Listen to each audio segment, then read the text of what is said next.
நம்ம நாட்டுல ஒரு ஊர்ல ராமாவும் தன்னுடைய கணவர் சின்னப்பாவோட வாழ்ந்து வந்துகிட்டு இருந்தாங்க. ரெண்டு பேருமே அந்த ஊர்ல இருக்கிற ஒரு நிலத்துல வேலை செஞ்சுக்கிட்டு அவங்க குடும்பத்தை நடத்திக்கிட்டு வந்தாங்க. ரமா சின்னப்பாவுக்கு ஒரு பையனும் ஒரு பாப்பாவும் இருந்தாங்க. அவங்க ரெண்டு பேரும் பசங்களை பெரியவங்களாக்கி நல்லா படிக்க வைக்கணும்னு கனவு கண்டுகிட்டு இருந்தாங்க. ஆனா இதுக்குள்ள சின்னப்பாவுக்கு திடீர்னு உடம்பு சரியில்லாம போச்சு. அவருக்கு வியாதி அதிகமாயிடுச்சு. அப்போ ரமாதான் அங்க வேலை எல்லாம் செய்ய வேண்டியதாயிடுச்சு. பசங்களையும் அந்த அம்மா தான் பாத்துக்க வேண்டியதாயிடுச்சு. வியாதியோட இருக்கிற அவங்க கணவருடைய நிலைமை ரொம்ப மோசமாயிடுச்சு. ஒரு நாள் சின்னப்பாவை பார்க்கறதுக்காக அவருடைய தம்பி மோகன் வந்தாரு. அண்ணே, உன்னுடைய நிலைமை ரொம்ப மோசமா இருக்கு. நீ டாக்டர் கிட்ட காமிச்சியா இல்லையா? காமிச்சோம் மச்சினரே, ஆனா எந்த பிரயோஜனமும் கிடையாது. நான் போய் கோயில்ல உனக்காக அர்ச்சனை பண்றேன். நீ கண்டிப்பா குணமாயிடுவ. சரி தம்பி. அண்ணி, வீட்ல இருக்கிற வேலை எல்லாம் உங்க தலையிலேயே விழுந்துருச்சுல்ல, அப்படிதானே? ஆமா, எப்படி இருந்தாலும் குடும்பத்தை நடத்தி தானே ஆகணும். அண்ணி, நான் ஒரு இட்லி கடைய வைக்க போறேன். நீங்க அங்க இட்லி போடுறதுக்கு வரீங்களா? அதனால உங்களுக்கு நிறைய பணம் கிடைக்கும். அதோட சேர்த்து உங்களுக்கு பணம் பற்றாக்குறையும் தீரும். எனக்கு அதுல எவ்வளவு லாபம் வந்தாலும் அதுல நாம ரெண்டு பேரும் பகிர்ந்துக்கலாம். அப்படியே செய்யலாம் மச்சினரே. மறுநாள் ரமா மோகன் வச்ச இட்லி கடையிலேயே இட்லி போடுறத ஆரம்பிச்சாங்க. ஊர்ல இருக்கிறவங்களுக்கு எல்லாருக்கும் ரமா போட்ட இட்லிய ரொம்ப பிடிச்சிருந்தது. கொஞ்ச நாள்லயே ரமா போட்ட இட்லி ரொம்ப ஃபேமஸ் ஆயிடுச்சு. கடைக்கு டெய்லி சாப்பிட்றதுக்கு ஆட்கள் வந்துகிட்டே இருந்தாங்க. ரமாவும் மோகனும் ரொம்ப சந்தோஷப்பட்டாங்க. ஏன்னா ரெண்டு பேருக்கும் லாபம் பெருகிக்கிட்டே போச்சு. வந்த லாபத்தை வச்சு ரமா சின்னப்பாவுக்கு நல்ல வைத்தியம் செஞ்சாங்க. கொஞ்ச நாள்லயே சின்னப்பா முன்னாடி மாதிரியே நல்லபடி குணமாயிட்டாரு. இப்படி 2 மாசம் கழிஞ்சது. ரமா மோகன் வச்ச கடையில ஜனம் வந்துகிட்டே இருந்தாங்க. அப்போ ரமாவுக்கு ஒரு யோசனை வந்தது. இங்க இத்தனை பேர் நான் செய்யற இட்லிக்காக தானே வராங்க. அப்படின்னா எனக்கும் நிறைய லாபம் வரணும்ல. மோகன் பொருட்களை மட்டும்தான் வாங்கிட்டு வந்து தரான். வரவங்க எல்லாருக்கும் இட்லிய கட்டி கொடுக்கறான். அப்படி இருக்கும்போது எனக்கு சமமா அவனுக்கு லாபம் வரக்கூடாது இல்லையா?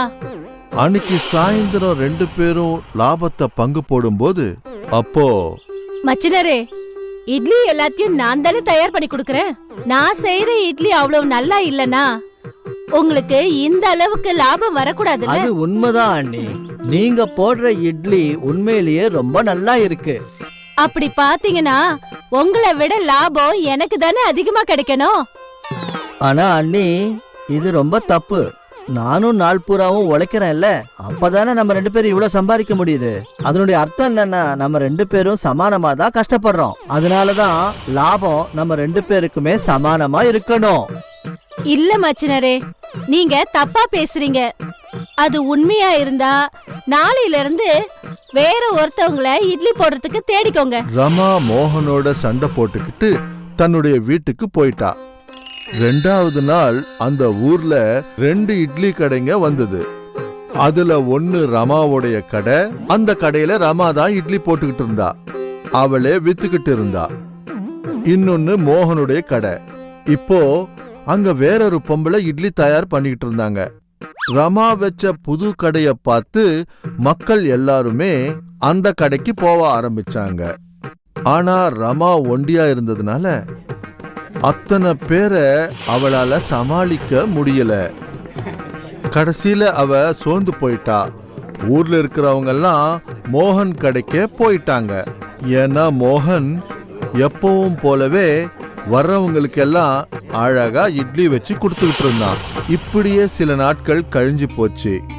பார்த்துக்கிட்டே இருக்கும்போதே ஜனங்கள் எல்லாரும் மோகன் இட்லி கடைக்கு போய் இட்லி சாப்பிட ஆரம்பிச்சாங்க. அப்போ ரமா ஒண்டியா உட்கார்ந்துக்கிட்டு கடையில வருத்தப்பட ஆரம்பிச்சா. ஐயோ, நான் எதுக்காக இந்த மாதிரி பண்ணேன்? நான் நினைச்சேன் இட்லி பண்றவங்க தான் பெரிய ஆளுன்னு. ஆனா அப்படி கிடையாது. மோகன் வரவங்க எல்லார்கிட்டயும் நல்லா நடந்துக்கிறான். நான் மோகன் கூடவே இருந்திருந்தா இந்நேரம் நான் நிறைய காசு சம்பாதிச்சிருக்கலாம்ல.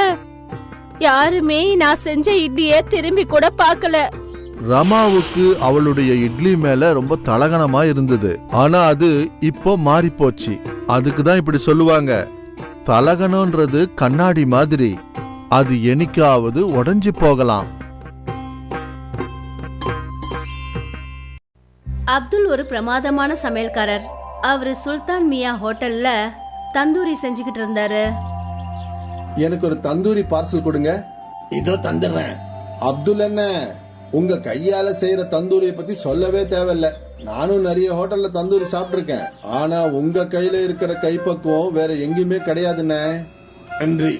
என்னுடைய தந்தூரி உங்களுக்கு பிடிச்சிருக்கே, அதுவே சந்தோஷம். அப்துல் பல வருஷங்களா இதே ஹோட்டல்ல தான் வேலை பார்த்துட்டு இருந்தாரு. எல்லாமே நல்லபடியா போயிட்டு இருந்தது. அப்புறம் ஒரு நாள் சுல்தான் மியாவோட பையன் ஹப்சல் ஹோட்டலை பாத்துக்கிற பொறுப்பை ஏத்துக்கிட்டான். தம்பி, உங்க ஹோட்டல் தந்தூரி உண்மையிலேயே சூப்பரு. எனக்கு தெரியும், நிறைய கஸ்டமர்ஸ் அப்துல் அண்ணன் தந்தூரி பத்தி பாராட்டுறாங்க. இத கேட்டுட்டு அப்துல் சிரிச்சாரு. அவருக்கு ஹப்சல் மைண்ட்ல இருக்கிற குறுக்குத்தனமான புத்தி என்னன்னு தெரியாது. ஹப்சல் என்ன யோசிச்சு வச்சிருந்தான்னா, அதாவது அவன் தந்தூரி கவுண்டரை பெருசாக்கலாம்னு நினைச்சான். இன்னும் நிறைய சமையல்காரங்களை வைக்கணும்னு நினைச்சான். அப்துல் அண்ணன், இன்னும் நீங்க சில சமயக்காரங்களுக்கு உங்களை மாதிரி தந்தூரி செய்ய கத்து கொடுக்கணும். அது என்னன்னா, நான் தந்தூரி கவுண்டரை பெருசாக்க போறேன். அப்பதான் என்னால நிறைய ஆர்டர் எடுக்க முடியும். நிச்சயமா தம்பி, நான் எல்லா சமயக்காரங்களுக்கும் சொல்லி கொடுக்கறேன். இத கேட்டதும் ஹப்சல் சந்தோஷப்பட்டான். கொஞ்ச நாளைக்கு அப்புறம் தந்தூரி கவுண்டர் பெருசாச்சு. இன்னும் 2 சமையல்காரங்க அந்த கவுண்டருக்கு வந்துட்டாங்க, அல்தாஃப் அப்புறம் அர்பாஸ்.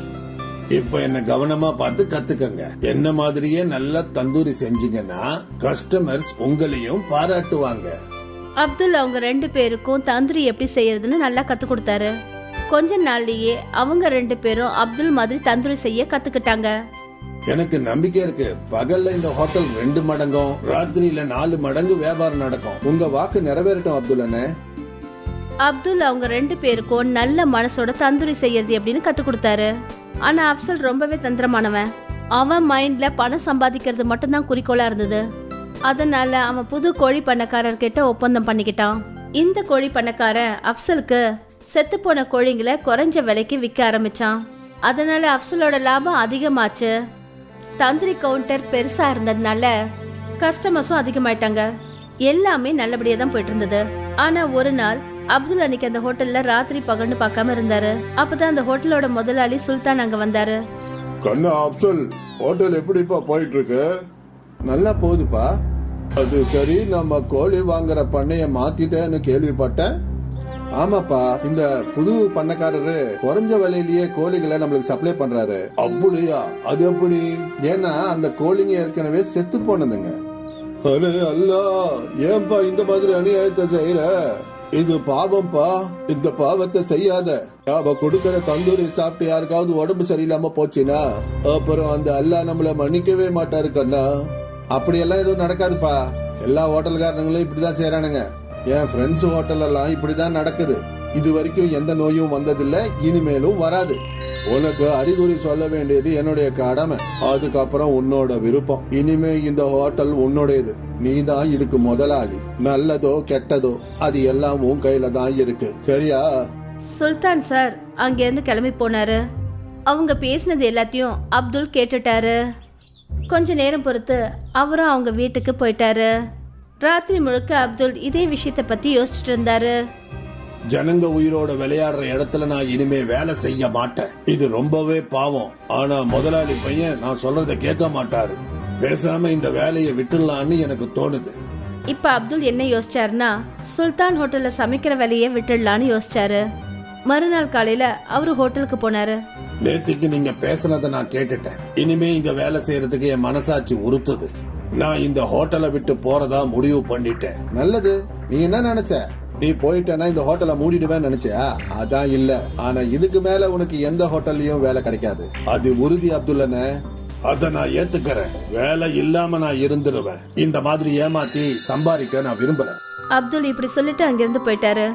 அவரு நிறைய ஹோட்டல்ல வேலை தேடி அலைஞ்சாரு. ஆனா அவருக்கு வேலை எங்கேயும் கிடைக்கல. ரொம்ப நொந்து போய் ஒரு நாள் அவரு தன்னோட நண்பன் முஸ்தபா சைக்கிள் கடையில உட்கார்ந்திருந்தாரு. என்னப்பா ஆச்சு, இன்னைக்கு வேலை கிடைக்கலையா?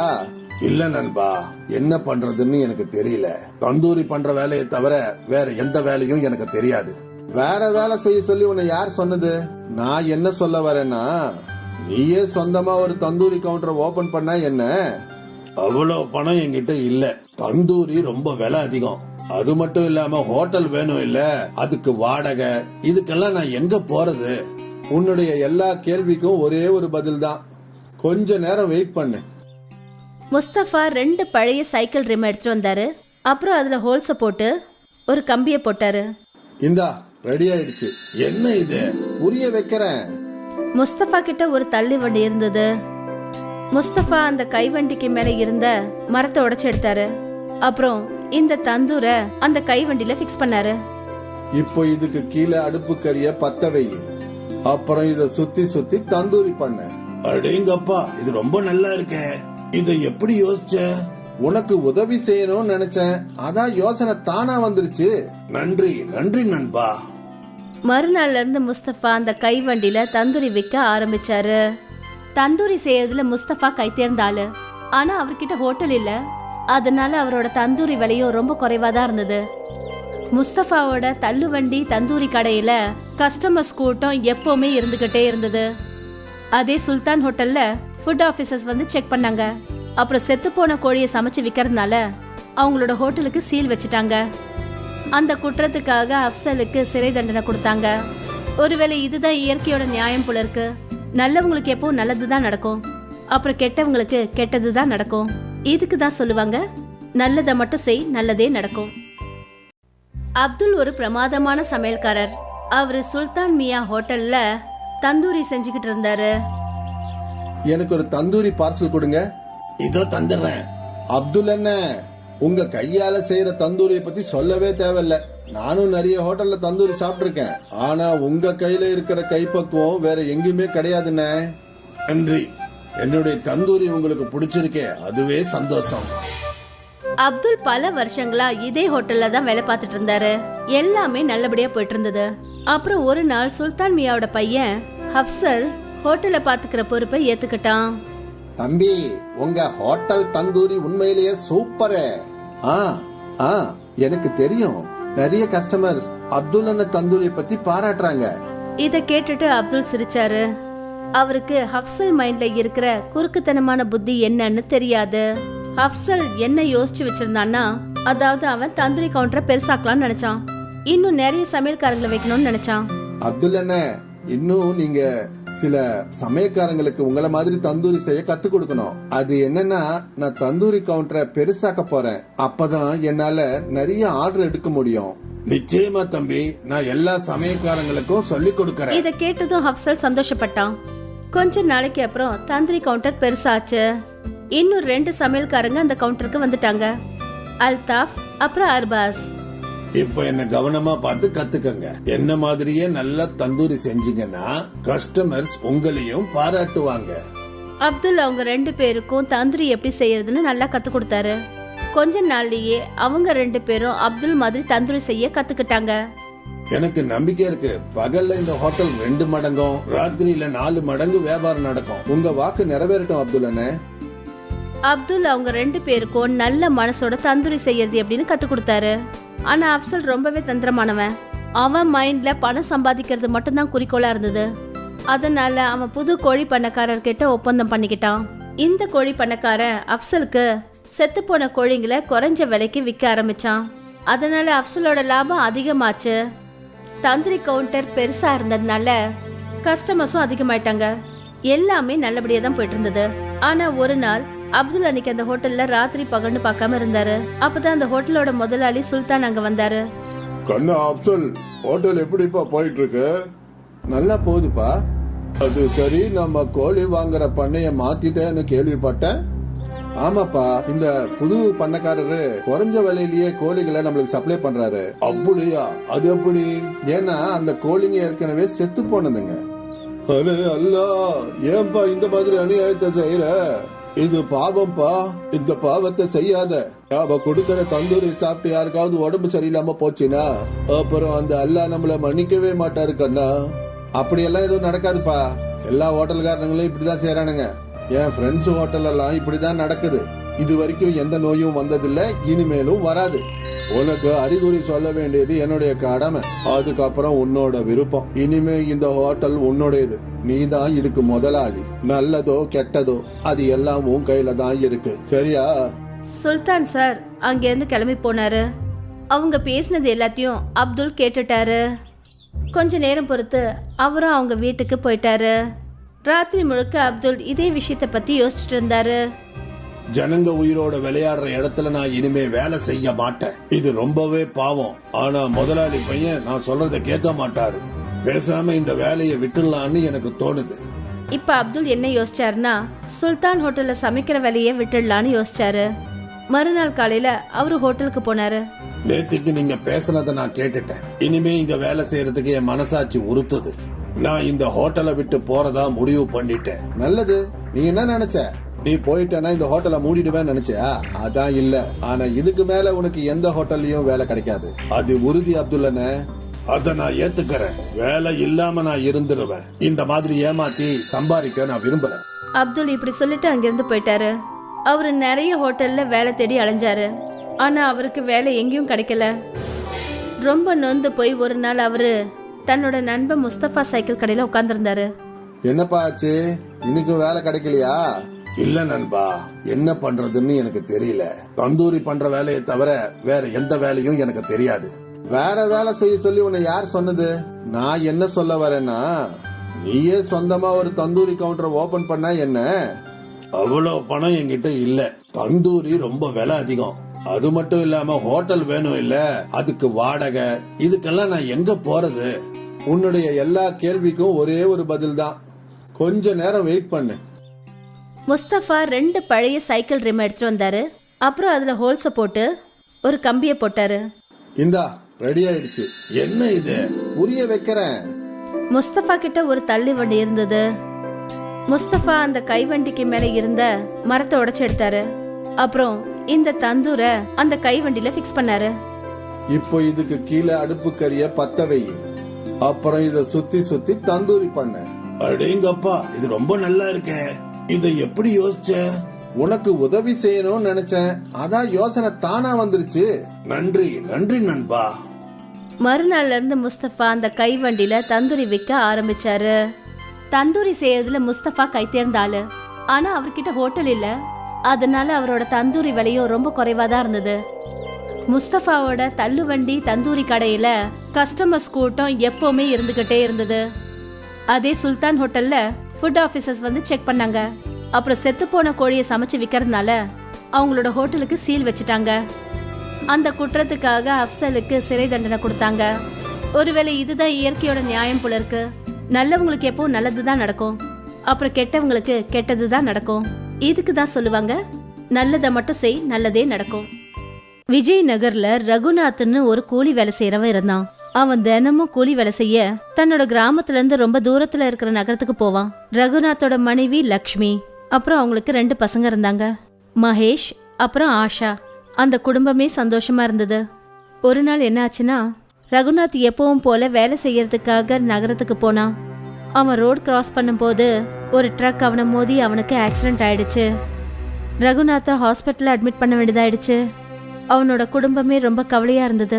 குழந்தைங்க அழுதுட்டு இருந்தாங்க. லக்ஷ்மி எல்லாருக்கும் ஆறுதல் சொல்லி சமாளிச்சிட்டு இருந்தா. இங்க பாருங்க, அப்பா குணமாயிடுவாரு. இப்படி நீங்க 2 பேரும் அழுதுகிட்டே இருந்தா அவருக்கு பிடிக்காது. அப்பாவுக்கு எப்ப குணமாகும்? சொல்லுங்க அம்மா. ரொம்ப சீக்கிரத்துல. நீங்க கவலைப்படாதீங்க, நான் எல்லாத்தையும் பாத்துக்கிறேன். பல நாள் கடந்துச்சு. ரகுநாத்தோட நிலைமை பரவாயில்ல, ஆனாலும் அவனால இப்ப நடக்கலாம் முடியாது. ஒரு நாள் நர்ஸ் லக்ஷ்மியை பார்க்கறதுக்கு வந்தாங்க. உங்களை டாக்டர் சார் கூப்பிடுறாரு. லக்ஷ்மி டாக்டரோட கேபினுக்கு போனா. சிஸ்டர், நான் உங்களுக்கு ஒரு பொய்யான நம்பிக்கை கொடுக்க விரும்பல. உங்க ஹஸ்பண்டோட 2 காலுக்கும் ஆபரேஷன் பண்ணி ஆகணும். அப்பதான் அவரால் நடக்க முடியும். ஆனா உங்க நிலைமைய பார்க்கும்போது உங்களால அவ்வளவு செலவு பண்ண முடியுமான்னு எனக்கு தெரியல. எவ்வளவு செலவாகும் டாக்டர் சார்? கிட்டத்தட்ட 20 லட்சம் ரூபாய். ஐயோ கடவுளே! ஒருவேளை அவருக்கு இந்த ஆபரேஷன் பண்ணலன்னா அவரால் எப்பவும் நடக்க முடியாம போயிடும். இப்போ நீங்க தான் உங்க முடிவை சொல்லணும். ஒருவேளை அவருடைய ஆபரேஷனுக்கு நீங்க பணம் ரெடி பண்ண முடியும்னா ரொம்ப நல்லா இருக்கும். சரிங்க டாக்டர் சார், நான் முயற்சி பண்றேன். லக்ஷ்மிக்கு ஒரே யோசனை ஆயிடுச்சு, தன்னோட புருஷனை எப்படி காப்பாத்துறதுன்னு. அவ பசங்களோட வீட்டுக்கு போனா, தன்னோட நகைகளை எடுத்து பார்த்தா, இது ரொம்ப கம்மியா இருக்கு. இத வச்சா 1 லட்சம் ரூபாய் கூட கிடைக்காது. வீட்டையும் பார்த்துக்கணும், அவருக்கும் வைத்தியம் பண்ணணும். இதெல்லாம் எப்படி முடியும்? லக்ஷ்மி தன்னோட நகைகளை பார்த்துக்கிட்டு இருந்தா. அப்பதான் தன்னோட 2 குழந்தைங்களும் பக்கத்துல வந்தாங்க. அம்மா, இந்த மாங்கல்யத்தையும் வளையலையும் நீங்க வித்துருவீங்களா? வேற எந்த வழியும் தெரியலடா கண்ணா. அம்மா, வேணும்னா நாம எல்லாரும் சேர்ந்து சம்பாதிக்கலாமா? எப்படி? நீங்க இட்லி நல்லா பண்ணுவீங்கல்ல, நாம ஒரு இட்லி கடை போட்டா என்னம்மா? அதை நாம செய்யலாம் தான். ஆனா அதுல அவ்வளவு பணம் நமக்கு கிடைக்குமா? அதுவும் 20 லட்சம். அம்மா, முயற்சி பண்ணித்தான் பாப்போமே. அந்த கடவுள் மனசு வச்சாருன்னா நிச்சயமா நமக்கு பணம் வந்து சேருமா. அப்புறம் அப்பாவுக்கு ஆபரேஷனும் நடக்கும். ரொம்ப பெரியவங்களாயிட்டீங்க. வாங்க, இட்லி வியாபாரத்துக்கு தேவையானதை ரெடி பண்ணுவோம். லக்ஷ்மியும் பசங்களும் வீட்ல இருந்த சாமான் எல்லாத்தையும் சேகரிச்சாங்க. இதோ கரண்டி, பிளேட்ஸ். இதோ அடுப்பு ரெடியா இருக்கு. இதோ இருக்கு இட்லி குக்கர். ஆனா எனக்கு தெரிஞ்சு இது ரொம்ப சின்னது. கடைக்கு நிறைய பேர் வந்துட்டாங்கன்னா உடனே இட்லிலாம் ரெடி பண்ண முடியாது. அதுக்கு நாம என்னம்மா செய்யணும்? நாம புதுசா இட்லி குக்கர் வாங்கணும். என்கிட்ட கொஞ்சம் பணம் இருக்கு, அதுல பெரிய இட்லி குக்கர் வாங்கலாம். இட்லி குக்கர் வாங்கறதுக்காக 3 பேரும் கடைக்கு போனாங்க. அண்ணே, ஒரு பெரிய இட்லி குக்கர் ஒன்னு காட்டுங்களேன். அந்த கடைக்காரர் அவங்களுக்கு ஒரு குக்கர் எடுத்து காட்டினாரு. இதை விட பெருசா வேணும். தங்கச்சிமா, இதை விட பெரிய இட்லி குக்கர் என்கிட்ட கிடையாது. இப்பெல்லாம் இதை விட பெரிய இட்லி குக்கர் வர்றது கிடையாது. என்னென்ன இப்படி சொல்றீங்க? ஆனா நீங்க பழைய இட்லி குக்கர் வாங்கிக்கலாமே. பக்கத்துல தான் ஒரு பழைய பாத்திர கடை இருக்கு தங்கச்சிமா. அவங்க கிட்ட நிச்சயமா பெரிய இட்லி குக்கர்ஸ் இருக்கும். எதுக்கும் நீங்க அங்கேயும் போய் பாருங்க. சரிங்க அண்ணே. லக்ஷ்மியும் அவளோட பசங்களும் பக்கத்து கடைக்கு போனாங்க. அங்க லக்ஷ்மியோட பார்வை ஒரு பெரிய பித்தளை இட்லி குக்கர் மேல பட்டுச்சு. அண்ணே, இந்த பெரிய இட்லி குக்கரோட விலை என்ன? இது பழசாச்சம்மா, இது 500 ரூபாய் வரும். சரி, அப்ப அதை எனக்கு கொடுங்க. லக்ஷ்மியும் அவளோட பசங்களும் அந்த பெரிய பித்தளை இட்லி குக்கரை வாங்கிக்கிட்டு வீட்டுக்கு வந்தாங்க. வீட்டுக்கு வந்ததும், அம்மா, நீங்க இந்த இட்லி குக்கரை எதுக்காக தேர்ந்தெடுத்தீங்க? பக்கத்திலேயே ஸ்டீல் குக்கர்ஸ் எல்லாம் எத்தனை இருந்தது. எதுக்காக பித்தளை குக்கரை வாங்குனீங்க? ஏன்னா இது பித்தளை பாத்திரத்துல இட்லி செஞ்சா ரொம்ப சுவையா இருக்கும். அது மட்டும் இல்லாம இது நமக்கு ரொம்ப கம்மியான விலையில கிடைச்சிருக்கு. ஆனா அம்மா, நாம புது குக்கர்ல வாங்கியிருக்கணும். பாருங்க, இது மேல எவ்வளவு அழுக்கா இருக்கு. ஆஷா, இது பித்தளை. இத நல்லா தேய்ச்சோம்னா பளபளன்னு இருக்கும். சரிங்கம்மா. லக்ஷ்மி அந்த இட்லி குக்கரை சுத்தம் பண்ணா. அது பளபளத்துச்சு. அடேங்கப்பா, இது பளபளன்னு இருக்கு. நான் தான் சொன்னல. அப்புறம் ஆஷா, அதுக்கு தான் சொல்லுவாங்க ஓல்ட் இஸ் கோல்ட். அம்மா, இதுல இட்லி பண்ணி பார்க்கலாமா? பண்றமா. லக்ஷ்மி அந்த இட்லி குக்கரோட தட்டுல இட்லி மாவை ஊத்தினா. அப்புறம் அதை கேஸ்ல வச்சா. இப்ப நாம 8 நிமிஷம் வெயிட் பண்ணோம் இல்லையாம்மா? ஆமா, கண்டிப்பா. 2 பசங்களும் இட்லி ரெடி ஆகிறதுக்காக வெயிட் பண்ணாங்க. அவங்க 2 பேரோட பார்வையும் கடிகாரத்து முள்ளு மேலதான் இருந்தது. அந்த கடிகாரத்துல 8 நிமிஷம் ஆனதும் ஆயிடுச்சு. 8 நிமிஷம் ஆயிடுச்சு. ஆ, பொறுமையா இருங்க, இட்லி எடுக்கிறேன். லக்ஷ்மி அந்த குக்கரை திறந்ததுமே அந்த குக்கர்ல இருந்து ஒரு வெளிச்சம் தெரிய ஆரம்பிச்சது. வெள்ளையான மாவு எப்படி தங்க நிறத்துல மாறுச்சு? லக்ஷ்மி அந்த இட்லிய வெளியே எடுத்த உடனே அவ அப்படியே அதிர்ச்சி ஆயிட்டா. என்னது இது, இந்த இட்லி கல்லு மாதிரி ஆயிடுச்சு. கல்லு இல்ல, தங்கம். தங்க இட்லியா? லக்ஷ்மி ஒரு தங்க இட்லியை எடுத்துக்கிட்டு தங்க வியாபாரி கிட்ட போனா. அப்புறம் அத அங்க செக் பண்ணி பார்த்தா. இது உண்மையிலேயே சுத்த தங்கம்பா. அத கேட்டதும் லக்ஷ்மியால நம்பவே முடியல. அவ வீட்டுக்கு வந்ததும் இந்த விஷயத்த தன்னோட பசங்க கிட்ட சொன்னா. அவங்க சந்தோஷத்துல குதிக்க ஆரம்பிச்சாங்க. நம்ம கிட்ட இவ்வளவு தங்க இட்லி இருக்கு. அம்மா, இத வித்து நாம அப்பாவுக்கு வைத்தியம் பார்க்க முடியும்லம்மா? நம்ம கிட்ட இவ்வளவு தங்கம் இருக்கு, நம்மளால நினைச்சு கூட பார்க்க முடியாது. கொஞ்ச நாளைக்கு அப்புறம் லக்ஷ்மி 2 தங்க இட்லிய தங்க வியாபாரி கிட்ட வித்துட்டா. அப்புறம் அதுல கிடைச்ச பணத்தை வச்சு தன்னோட புருஷன் ரகுநாத்தோட காலுக்கு ஆபரேஷன் பண்ணா. ரகுநாத் மறுபடியும் நடக்க ஆரம்பிச்சான். இன்னும் 2 தங்க இட்லிய வித்து லக்ஷ்மி புது வீட்டை வாங்கினா. ரகுநாத்தும் அவனோட குடும்பமும் புது வீட்ல ரொம்ப சந்தோஷமா இருந்தாங்க. இன்னைக்கும் அந்த இட்லி குக்கர் லக்ஷ்மி கிட்ட தான் இருக்கு. ஆனா அந்த குக்கர்ல அவ மறுபடியும் இட்லி ஊத்தவே இல்ல. அம்மா, நாம மறுபடியும் தங்க இட்லி பண்ண முடியாதா? வேண்டாம், ஏன்னா கடவுள் நமக்கு இவ்வளவு கொடுத்திருக்கிறதே ரொம்ப பெரிய விஷயம். அது மட்டும் இல்லாம ஆஷா, அம்மா எப்பவும் சொல்லுவாங்கல்ல, பேராசைப்படுறது ரொம்ப தப்புன்னு. அப்புறம் நாம எப்பவும் பேராசைப்படவே கூடாது. ரொம்ப சரியா சொன்ன. நமக்கு இந்த மாதிரி ஒரு மாய குக்கர் கிடைச்ச விஷயத்த நீங்க 2 பேருமே மறந்துருங்க. அப்புறம் எப்பவும் சந்தோஷமா இருங்க.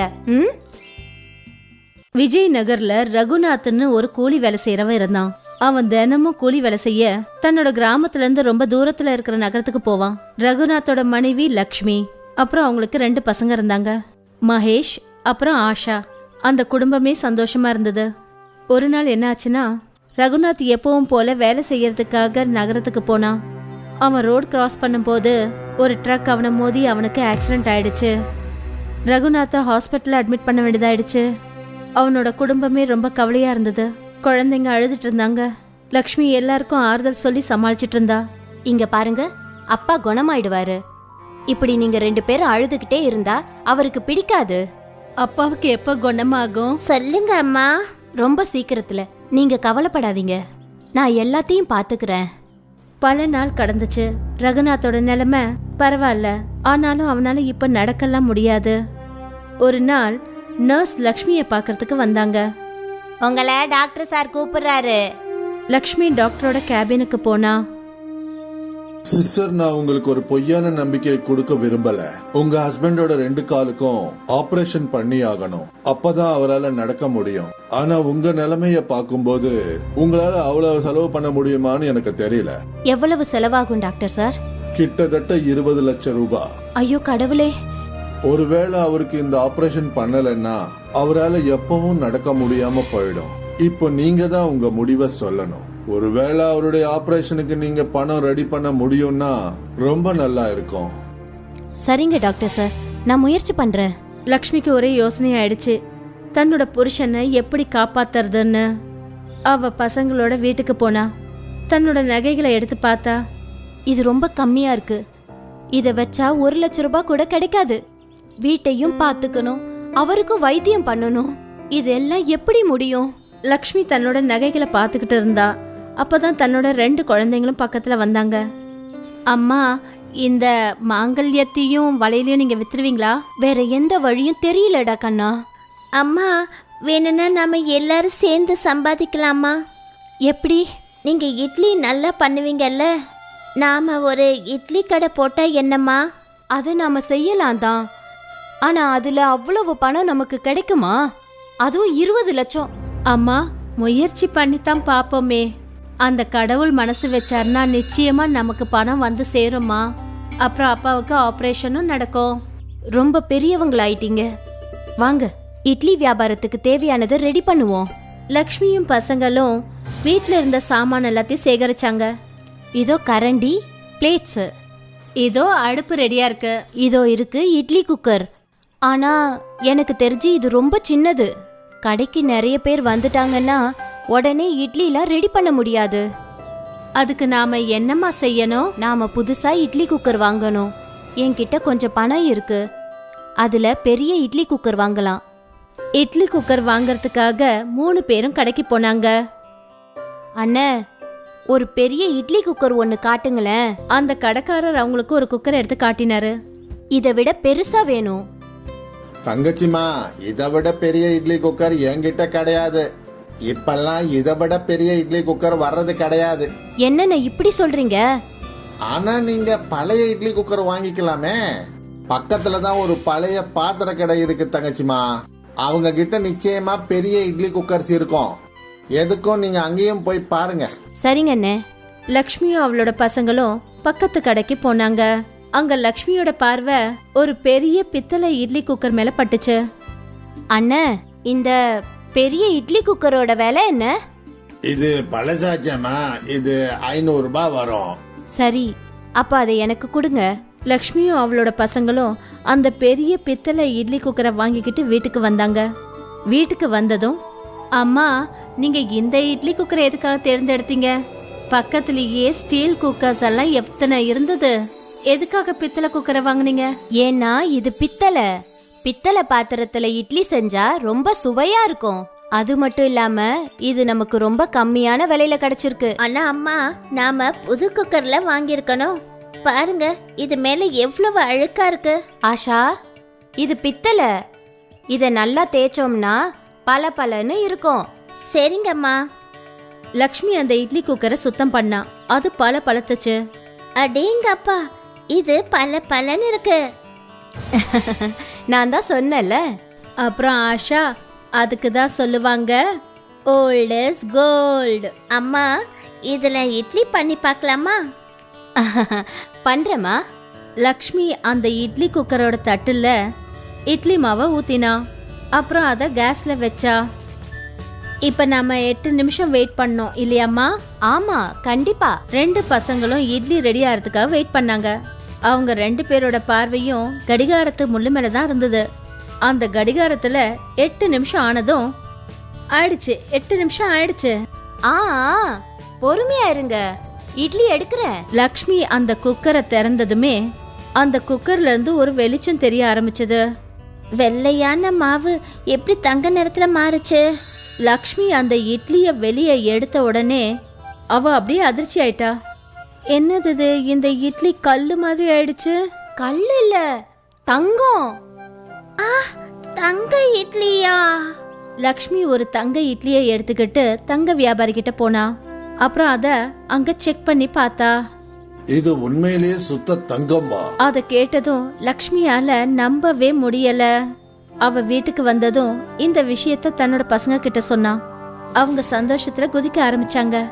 நம்ம கிட்ட இவ்வளவு தங்க இட்லி இருக்கு. அம்மா, இத வித்து நாம அப்பாவுக்கு வைத்தியம் பார்க்க முடியும்லம்மா?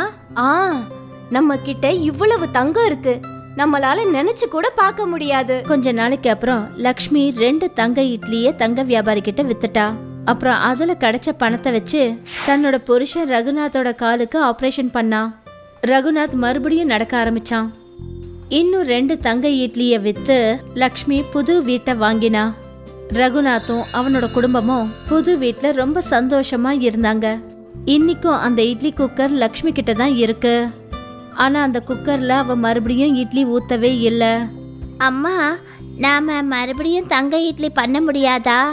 வேண்டாம், ஏன்னா கடவுள் நமக்கு இவ்வளவு கொடுத்திருக்கிறதே ரொம்ப பெரிய விஷயம். அது மட்டும் இல்லாம ஆஷா, அம்மா எப்பவும் சொல்லுவாங்கல்ல, பேராசைப்படுறது ரொம்ப தப்புன்னு. அப்புறம் நாம எப்பவும் பேராசைப்படவே கூடாது. ரொம்ப சரியா சொன்ன. நமக்கு இந்த மாதிரி ஒரு மாய குக்கர் கிடைச்ச விஷயத்த நீங்க 2 பேருமே மறந்துருங்க. அப்புறம் எப்பவும் சந்தோஷமா இருங்க. ம்.